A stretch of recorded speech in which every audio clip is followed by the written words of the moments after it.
I was injured in Iraq in 2006. I was a U.S. Army sniper, and I was our task force sniper non-commissioned officer in charge, so I was responsible for to go out and do reconnaissance missions. And so everywhere that I went, it was basically a case of not if you're going to get hit, it's who's going to get hit in the convoy, because it was obviously the areas that were getting hit. So I was hit directly by 14 roadside bombs, and so suffered numerous concussions and traumatic brain injury. And then I got dropped out of a Black Hawk helicopter, and it broke my back in 3 places and had to have both knees and both feet reconstructed, and then I also suffered another traumatic brain injury from the fall on that. The recovery process from injury for me, it was really, I'd have to say, the toughest thing that I've ever endured. It was something that, you know, I went to war and I was 10 feet tall, bulletproof, ready to take on the world. And after I was medevaced, I came back and it was like, you know, I can't even control the thoughts in my own head. I couldn't speak right, you know. People couldn't understand me. I couldn't hear a lot of stuff. You know, I couldn't do this, I couldn't do that. They told me, you know, you won't walk, your athletic career is over, your military career is over. And, you know, I was like, you know, what am I going to do? How can I provide for my family? How can I do anything in life? You know, I'd always been a competitive person, and here I'm thinking I can't compete at anything. And so, you know, I got so low that, you know, I had an attempted suicide. And, you know, it's kind of interesting because everyone's like, oh, well, then obviously, you know, as soon as you woke up in the hospital, then your outlook changed to a positive one. And I'm like, no. You know, I was even lower after that because I felt like I was such a failure because I couldn't do that.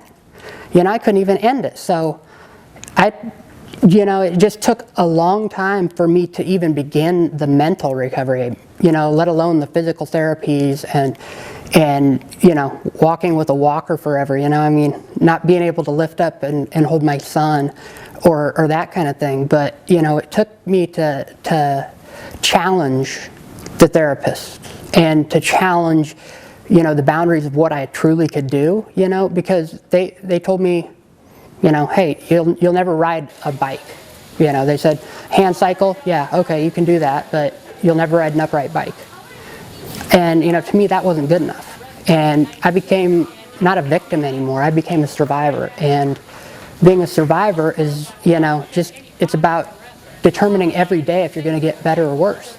For me to focus on cycling for London 2012, it was, like I said, I started on a hand cycle and they said I wouldn't do it, so my goal at first was to ride an upright bike. And then I was lucky enough to have a friend of mine that was a coach, a cycling coach, and he started coaching me, and I started training with him in February of 2010.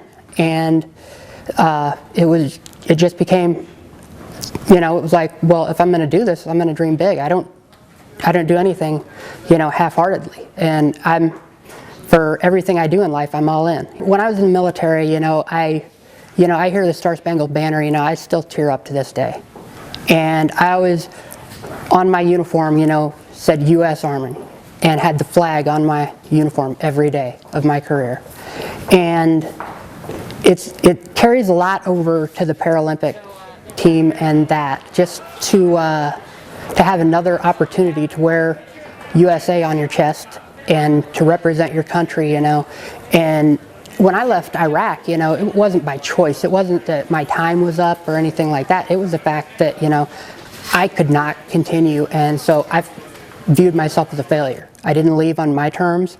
I, you know, left behind all my guys, you know, felt like I was abandoning them and such. And, you know, I see the Paralympic team and the Paralympic Games as a way of going out on an international stage that's going to be on my terms. It's, you know, when it's done, I'm going to say it's done. And I'm going to go out with my head held high and, you know, and have those memories of leaving the international stage for the rest of my life.